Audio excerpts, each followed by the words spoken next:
சுவாமி, அவர் அழைக்க மறுத்ததையும் அவிர்வாகம் கொடுக்காமல் இருப்பதையும் குற்றம் என்று சுட்டிக்காட்டி உங்களையும் வரவேற்று யாகத்தை முடியுங்கள் என்று அறிவுரை கூறத்தான் போகிறேன். அறிவு தச்சனுக்கு ஏராளம், அதைவிட ஆணவம் ஏராளம் ஏராளம். அந்த ஆணவத்தை அகற்றி நல்லறிவு புகட்டத்தான் நான் போகிறேன். உன்னால் முடியாது. ஏன் முடியாது? அவன் அழியும் காலம் வந்து விட்டது. அதை தடுத்து நான் நிறுத்துகிறேன். நடக்காது. ஏன் நடக்காது? அவன் விதி முடிந்து விட்டது. அந்த விதியை என் மதியால் வெல்லுகிறேன். வேதையே அவமானப்பட்டு திரும்ப போகிறாய்.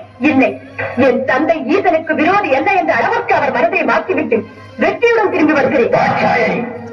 ஒரு பெண்ணுக்கு பிறந்த வீடு சாஸ்வதமா அல்லது புகுந்த வீடு நிரந்தரமா?